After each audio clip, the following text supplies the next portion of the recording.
Ô Gladys, boa noite para você. Erlen, boa noite. Muita paz. Obrigado. Alice, boa noite.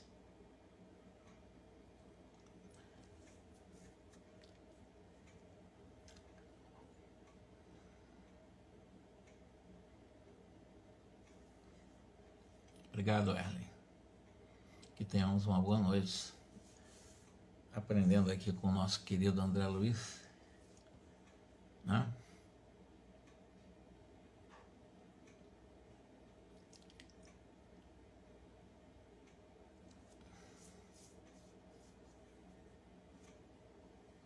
Todos com Deus. Muita paz. Nós vamos fazer hoje o 17º capítulo. Esse imbróglio todo aí desses personagens. Tudo começou lá, se lembra? Aquela análise da prece refratada. E aprendemos a questão da prece refratada, né? E Evelina. Então, Geraldo, boa noite. E aí começamos a conhecer esses personagens todos aí, a partir da morte do Júlio. A Zulmira praticamente indiretamente matou o Júlio. E esses personagens estão ligados à Guerra do Paraguai. Entrou, nesse momento, o Mário Silva, o enfermeiro, que é a reencarnação do Estevão, que foi assassinado exatamente pelo velhinho, que é avô da Antonina, né, que é o Leonardo. E agora vamos ver quem é o Amaro, que está casado com a Zulmira, que é pai do Júlio, da Evelina. Vamos ver como é que esse imbróglio aí vai se desenrolar, porque é a reencarnação de personagens do passado, ligado na atual encarnação, no momento que foi escrito o livro, vivendo os dramas e os traumas e os dilemas existenciais vinculados a cenários de vidas anterior com cenários muito próximos do que ficou para trás. A diferença é que o velho ainda está desencarnado. Aquele assassino do Mário Silva, que hoje é o Mário Silva.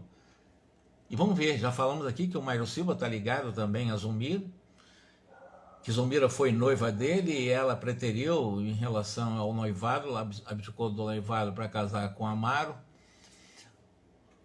Amaro que era viúvo, e a ex-esposa do Amaro, né, a Odila, uma obsessora da Zulmira. Olha a confusão aí. Júlio desencarnado. E hoje nós vamos falar das novas experiências. Noite fechada, noite alta. Tornamos ao domicílio do Mário Silva, que é o enfermeiro, seguidos de Clarencio, que agia, como sempre, junto de nós, por mentor, diligente e amigo. É um ministro, né? Mário Silva, estirado nos lençóis, debalde procurava dormir. O sonho da véspera castigava-lhe o pensamento, quando ele esteve diante do velho Leonardo. Ruminando as impressões da manhã, refletia de si para consigo. Seria realmente Amaro, que é o pai do Júlio, né? Que é o viúvo, o rival, quem lhe surgira na forma de um criminoso? Porque na realidade não foi o Amaro quem surgiu. Naquele outro momento, naquele primeiro momento, foi o Leonardo, o velho avô da Antonina. Num segundo sonho, no outro dia, ele teve realmente contato com Amaro. E foi aí que ele ficou sabendo do drama. Sabendo que Amaro está ligado a ele em relação àquele Armando, que acabou traindo com a esposa dele, né? Ele foi casado, e depois é que ele entrou na vida da Lola e acabou traindo também o Leonardo. Mas antes ele tinha sido traído, né? Isso nós vimos lá no capítulo anterior. É só nós vemos que está gravado aqui. Então aquela mulher chorosa, acabrunhada, seria porventura Zulmira? No primeiro momento não foi a Zulmira, agora sim. A companheira de infância que ainda lhe feria as recordações? Onde o motivo de semelhante reencontro? teimava em afastar para longe as reminiscências da mocidade, por isso mesmo não acreditava estivesse nele próprio a causa do estranho pesadelo. Permanecia convicto de que alguém o chamara nitidamente pronunciando palavras que o constrangiam a atender. Estaria Zulmira em apuros? E esta acaso se recordaria dele? E se as suas conjecturas expressassem a verdade, teria direito a reaproximar-se de Zulmira? Não imaginava isso possível. Então, o Mário Silva, o enfermeiro, o ex-escravo, que foi morto, envenenado pelo velho, a chaga do brio retalhado ainda lhe sangrava no coração. Não seria justo acudi-la, nem mesmo a pretexto de socorrer a Zulmira? Conhecia-lhe o esposo de relance, mas o suficiente para detestá-lo, com todas as reservas de ódio de que se sentia capaz. Ele tinha um ódio muito grande do Amaro, o ferroviário, ele era enfermeiro. O Amaro era o viúvo, casou com Zulmira, que foi noiva dele nessa atual encarnação. Mas o Amaro está ligado a ele de vida desde a Guerra do Paraguai, que é o famoso Armando, que acabou realmente também o traindo. Ainda mesmo que a mulher outrora querida lhe suplicasse assistência, cabia-lhe ser surdo aos seus rogos, hipóteses inquietantes, e perguntas sem respostas lhe assediavam o cérebro toldado de apreensão e rancor. A antiga aversão pelo rival preponderava dominando. Por que não voltar ao sonho da noite anterior, de modo a tentar uma solução? A figura de Amaro aumentava-lhe no campo mental. Se as almas podiam efetivamente reencontrar-se fora do corpo, prosseguia o Mário, refletindo e divagando, de certo conseguiria rever o adversário e revidar. Se fora invocado em sonho, era lícito invocar quem o quisesse. Chamaria o renegado esposo de Zulmira a explicar-se. Concentraria nele o poder do pensamento, buscá-lo-ia onde estivesse. Clarencio contemplava compadecido. Valendo-se dos minutos para ensinar-nos algo proveitoso, observou: a paixão cega sempre. Nossa vida mental é a nossa vida verdadeira, e é por isso, quando a paixão nos ocupa a fortaleza íntima, nada vemos e nada registramos senão a própria perturbação. Em seguida, aplicou passe balsamizante no Mário e, evidentemente, ele estava bem desajustado ali no leito, naquele pesadelo todo. Mário, qual se houvera sorvido um brando anestésico, relaxou os nervos, descansou o corpo físico, mas ressurgindo em nosso plano começou a extravasar os sentimentos que lhe senhoreavam o espírito, que era o ódio por Amaro. Não nos assinalava a presença, continuando, porém, sob a nossa observação em seus mínimos movimentos. Então, Mário Silva, agora durante um outro dia, sonhando, já está fora do corpo, espantadiço, tateando, vagueou pelos ângulos do quarto, no seu veículo perispiritual extremamente condensado. Todavia, pouco a pouco, esgazearam-se os olhos, dando-nos a ideia de quem se detinha em aflitivos quadros íntimos. Anotando-nos o assombro silencioso, o ministro Clarencio socorreu-nos explicando o seguinte: qual acontece ao nosso amigo Leonardo, que é o velho, o avô de Antonina, que foi amante dela quando não Antonina, em outra encarnação era a Lola, o que está acontecendo é o seguinte: ele está perguntando qual acontece com o nosso amigo Leonardo, o novo companheiro padece angustioso complexo de fixação.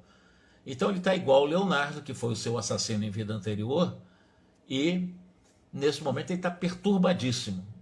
É uma encarnação difícil para o Mário Silva também. Lembrando que ele foi noivo da Zulmira, que é aquela mulher que casou com o Amaro que é o viúvo, e em que Odila é a obsessora agora da Zulmira, né? A Odila, que é a mãe do Júlio.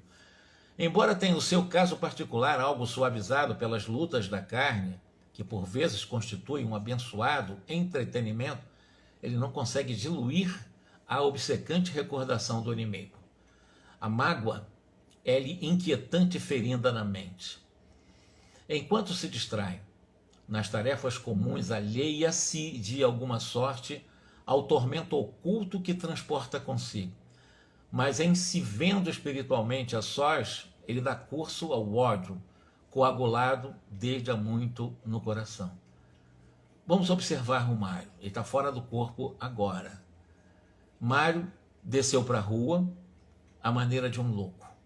Durante a noite, o Mário é o enfermeiro, é encarnado, né?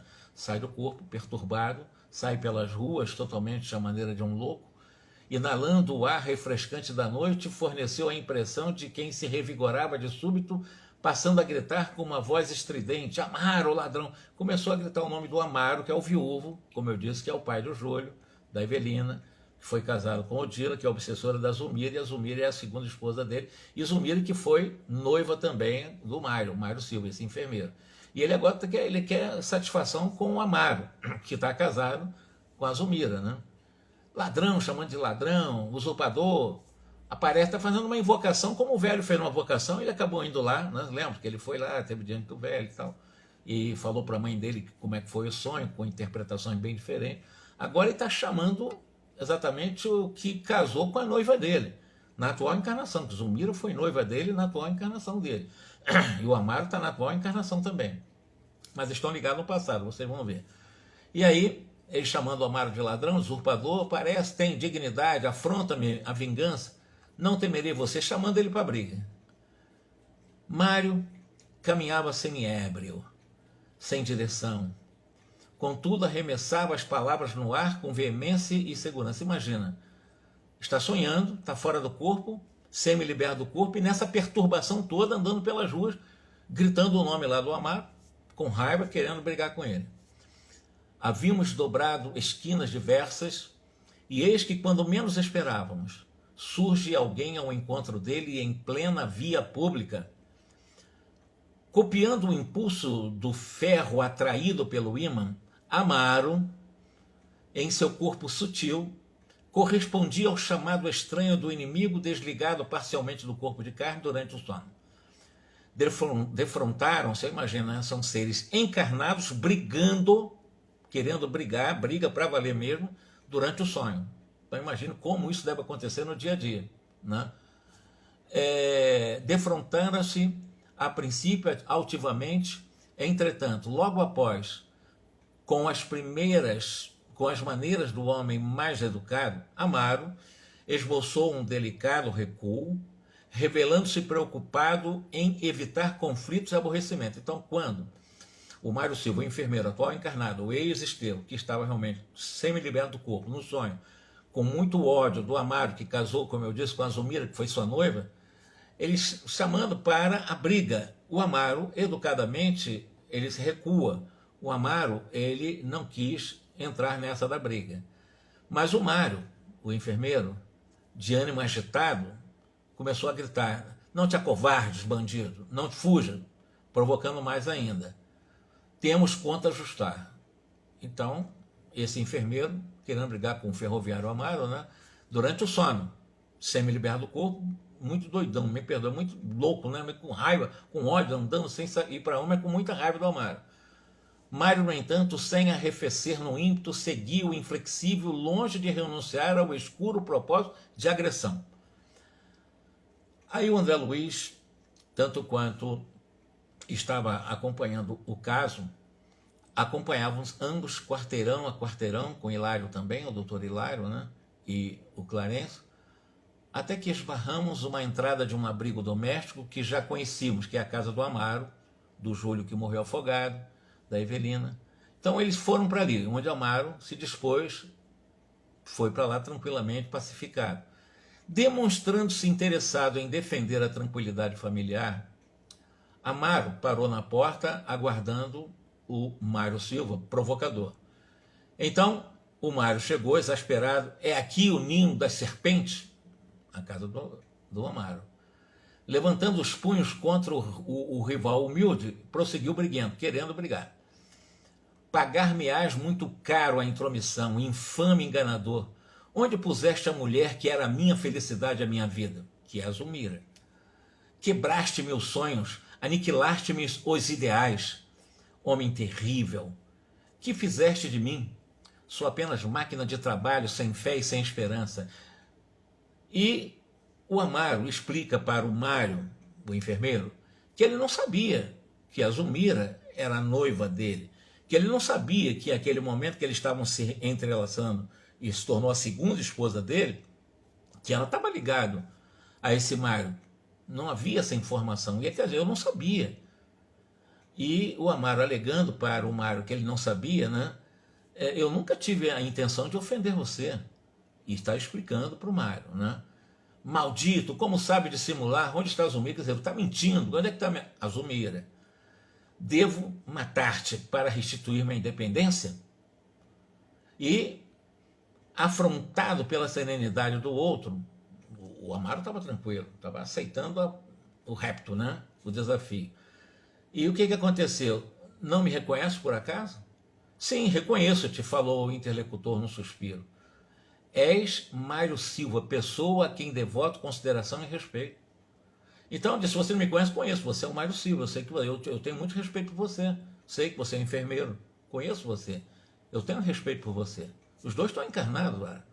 Consideração de respeito, que deslavado em fingimento.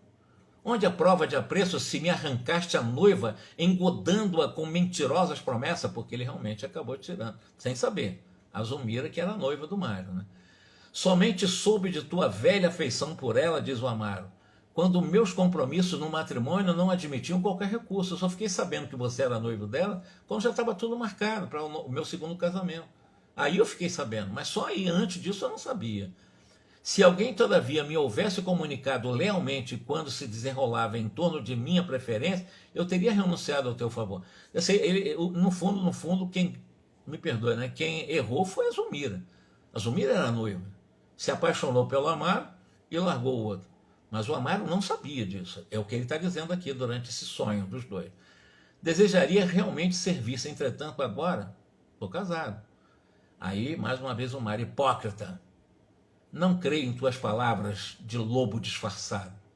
Roubaste-me a única felicidade que eu esperava no mundo, a única felicidade que era minha.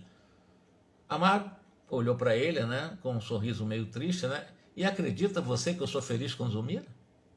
Então já começou a conversar. Você acha que eu sou feliz com a Zulmira? Admite no casamento apenas uma exaltação dos sentidos inferiores? Eu acho que realmente casamento é só questão da vida sexual? Crês que o homem consorciado deve encontrar na mulher simplesmente uma escrava? Eu aceito em Zulmira companheira e irmã que me cabe proteger. Eu sou casado com ela.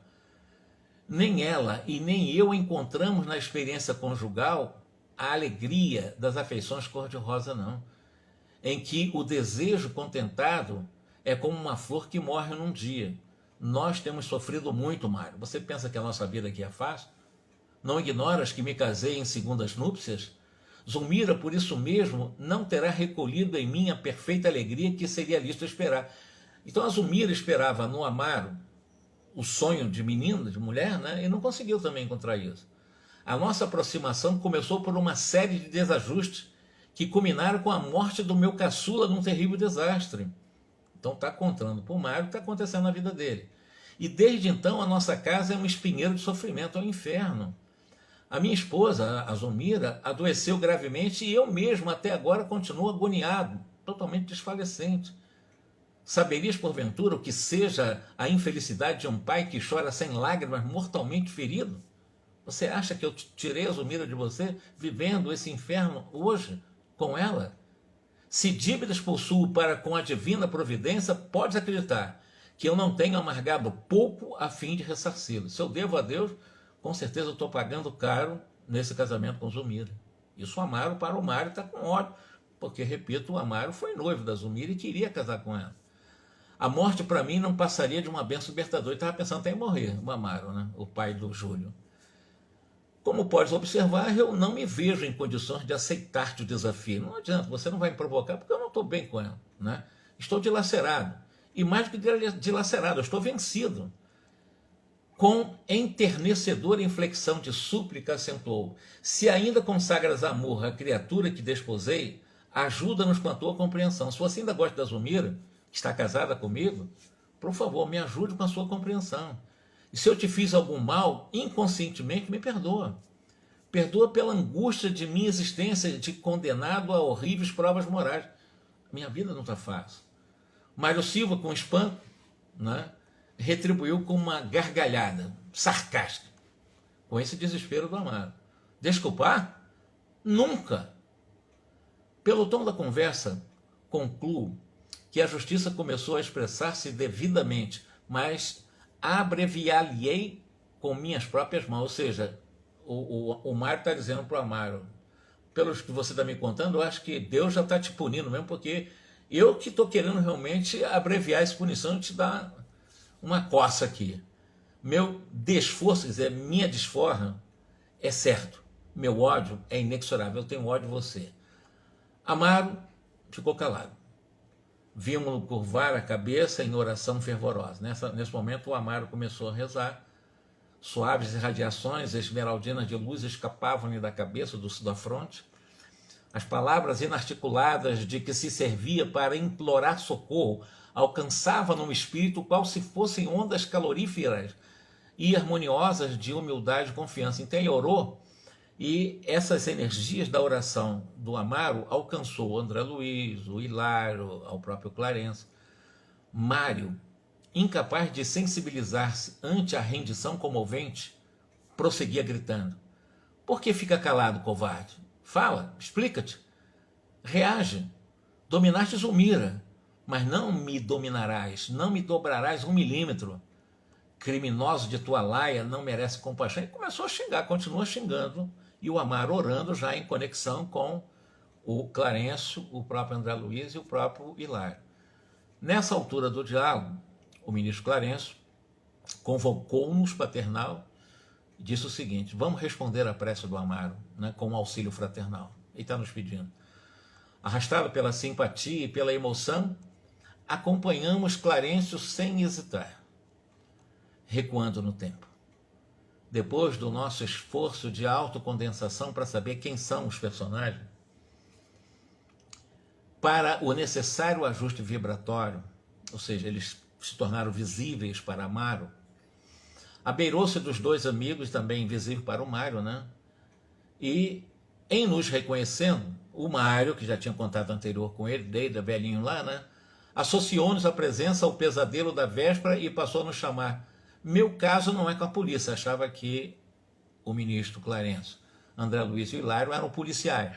E ele está dizendo: não, eu não quero nada com a polícia, meu caso não é com a polícia, não. Não precisamos de qualquer delegado aqui. Aí o Clarencio disse: acalma-te, meu amigo, acalma-te. Não somos quem julgas. Estamos aqui para que te lembres, é indispensável que você se recorde. E situando a destra na fronte do Mário, ele ficou mais quieto. De repente ele acalmou.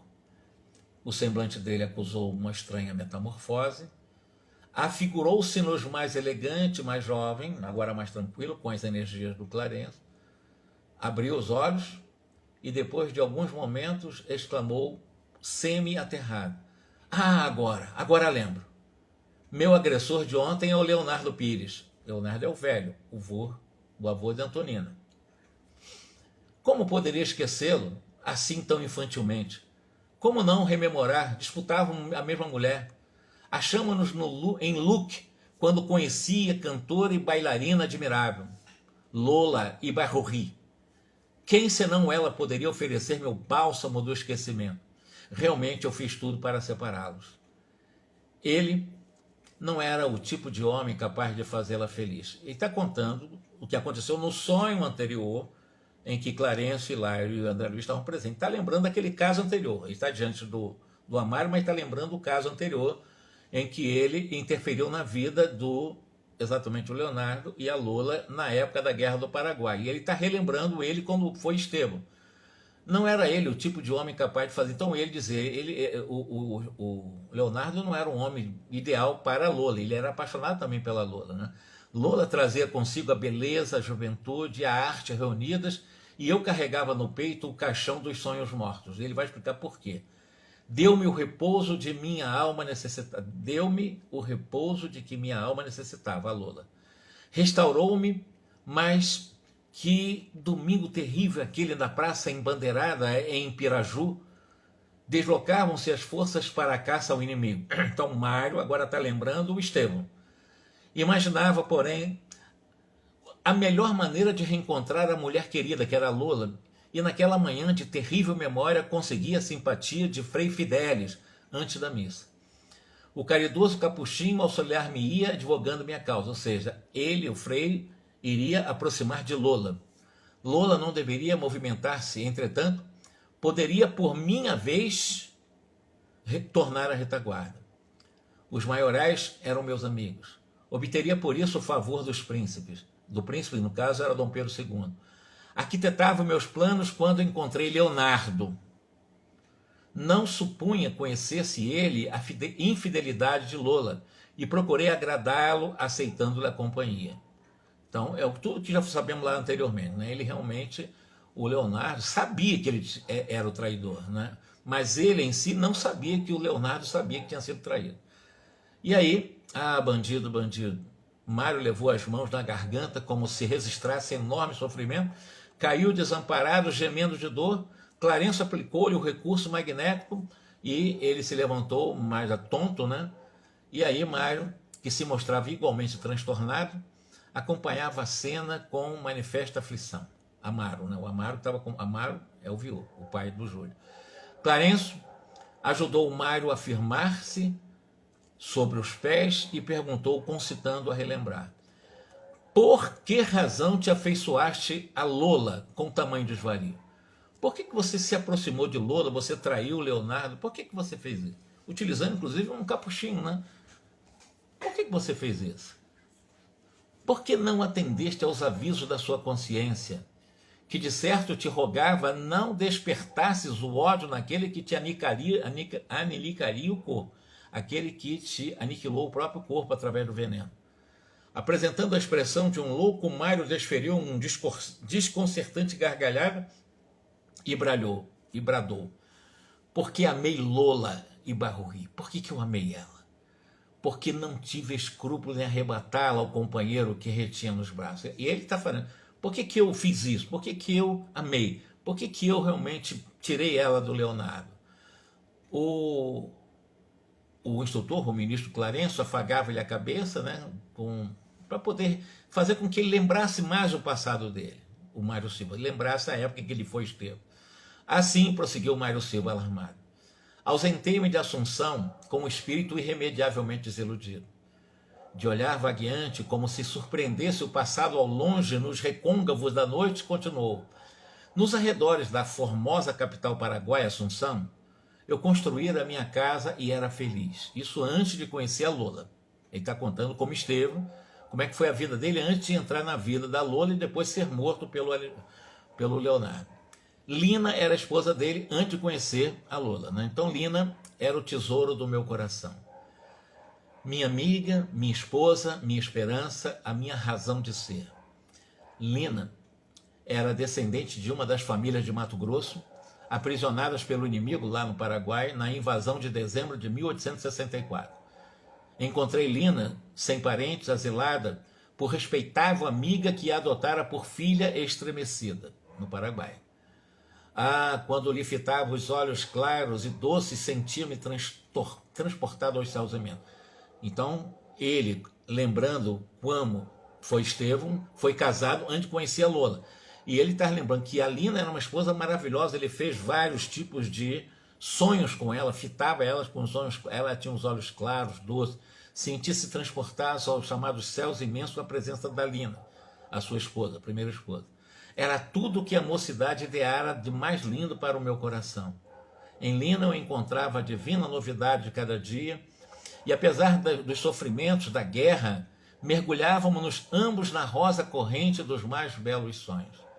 O próprio Marquês de Caxias, eu estou falando de Duque de Caxias, tá? Aqui está falando de Marquês, né? Então o Marquês de Caxias conheceu e animou-nos à união. Então o Duque de Caxias entrou nessa história também. Eu falo o Duque, aqui está chamando de Marquês, chegou, que é o grau máximo. Antes era Duque, depois chegou ao grau máximo, que é o Marquês, né? Dentro dessas chamadas hierarquias da nobreza. Embora ele tenha sido militar, né?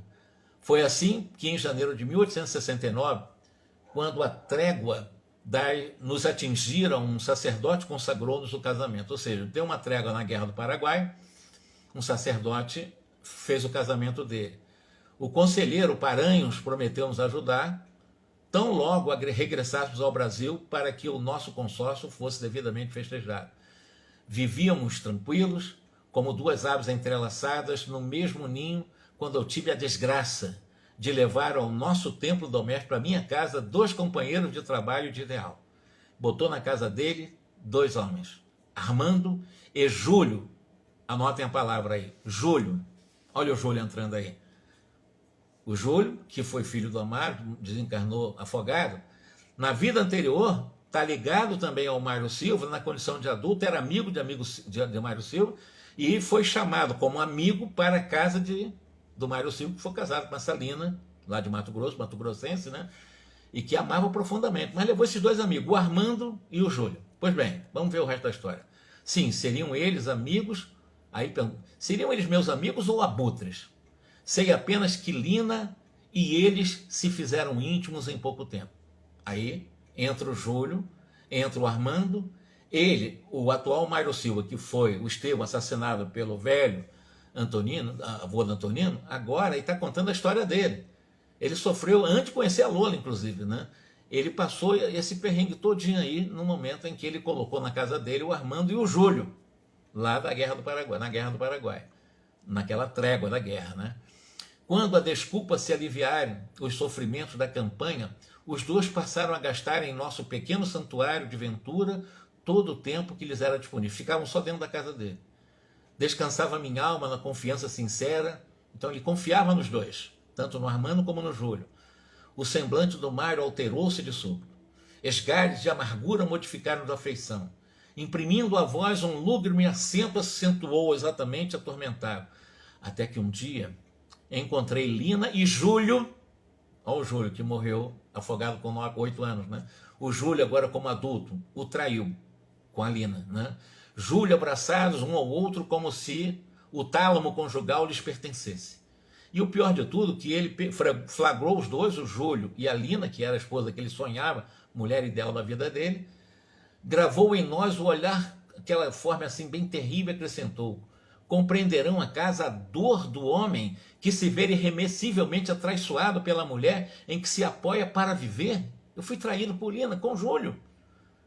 Entenderão o incêndio que lavra no espírito flagelado de quem num minuto vê destruídas as esperanças de uma vida inteira? Tudo é treva para quem carrega consigo mesmo o carvão dos enganos mortos. Não quis acreditar no que via e interpelei a mulher amada. Isso ainda o Mário Silva contando. Lina, porém, atirou-me em rosto os mais frios desprezos. Afirmou rudemente que não podia amar-me senão como irmã que se compadece de um companheiro necessitado. Que me desposara casou-se comigo simplesmente para fugir das humilhações que experimentava numa terra estrangeira lá no Paraguai. E que eu, efetivamente, deveria desaparecer da vida dela. Quer dizer, ainda, além de ele pegar ela no tálamo conjugal com Júlio, ainda humilhou ele desse ponto aí, né? Que não gostava dele, etc, etc.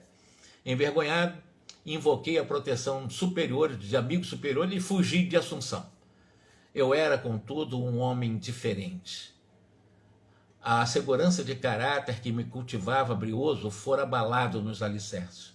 Viciei-me, confiei-me ao álcool e ao jogo. Do militar responsável desci a condição de aventureiro infeliz. Foi assim que encontrei Lola. Aí entra ele com a Lola.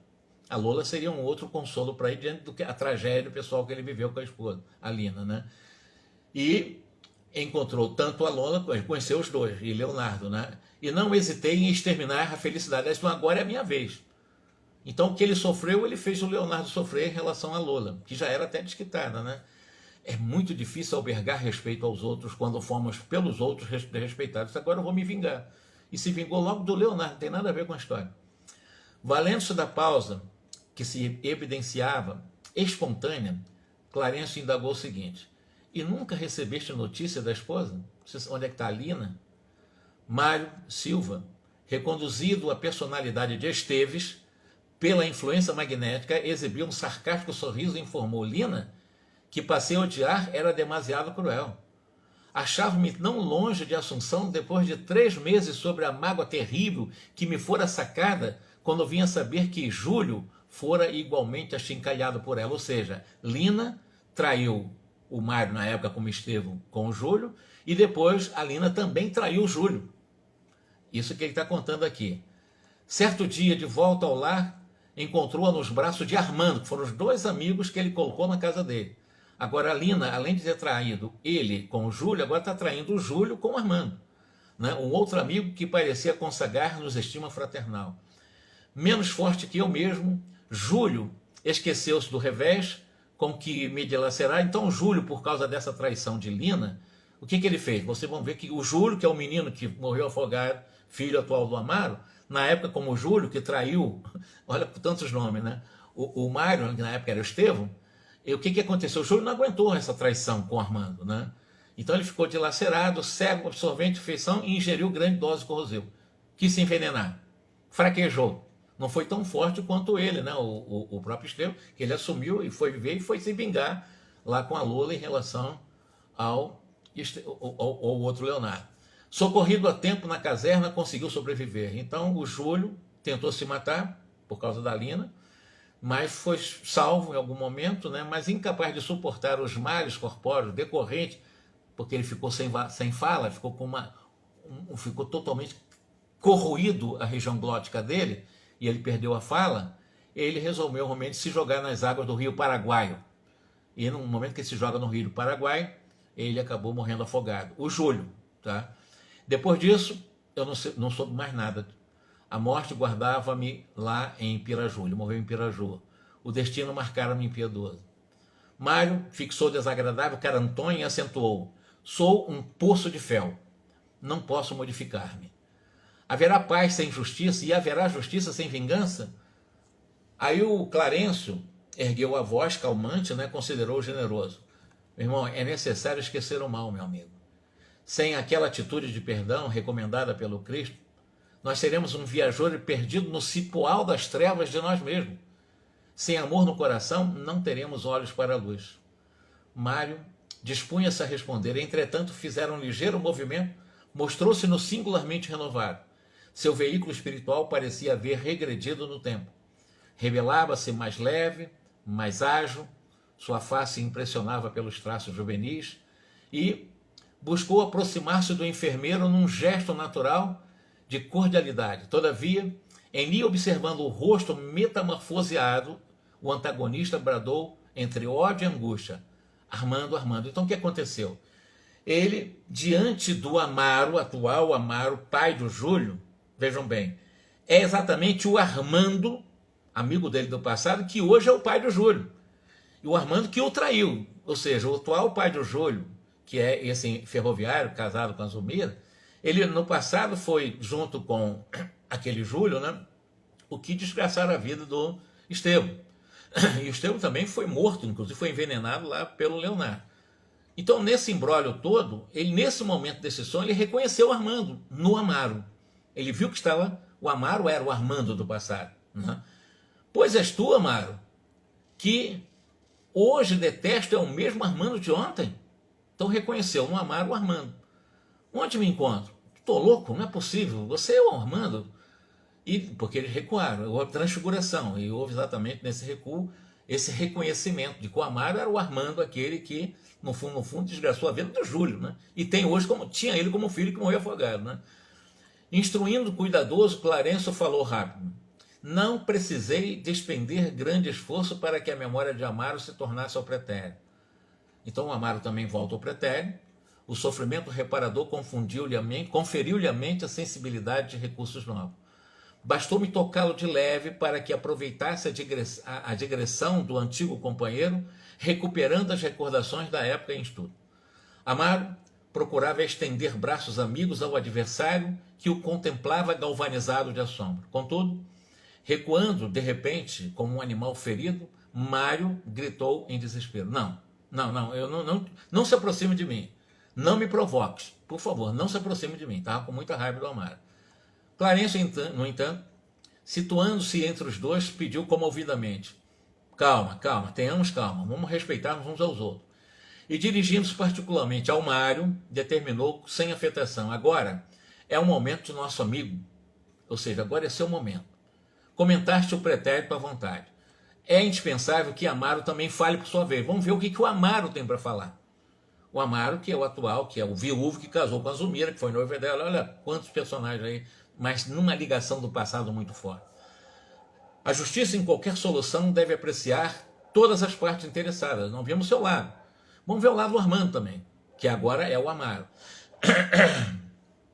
Contido pela força moral da advertência, Mário calou-se e, voltado então para o Amaro, que se fizera mais simpático pela sanidade, que a transfiguração do Amaro, voltando à questão do Armando, e nesse momento, né, há todo um processo de uma narrativa do que o Armando viveu em relação à sua vida anterior. O semblante dele exibiu sinais de renovação e, evidentemente, nesse momento, o Amaro vai fazer as confissões. Nesse momento, o que vai acontecer é que hoje o Amaro é pai do Júlio, que morreu afogado, é pai da Avelina, é viúvo, Odílio é um obsessor da Zulmira, que foi noiva do Mário Silva, e ambos estão ligando à Guerra do Paraguai, tanto quanto Lola, agora Antonina também está ligada à Guerra do Paraguai, o velho, avô da Antonina, que foi amante dela, está ligado também.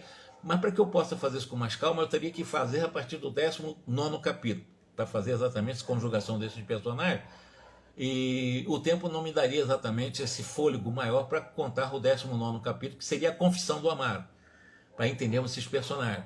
Por que eu digo isso para vocês? Porque o Instagram da penúltima eu perdi. Eu tive que fazer quase de meia-noite a 1h da tarde, quase 1h da madrugada, novamente a live para ficar gravado pelo menos no YouTube.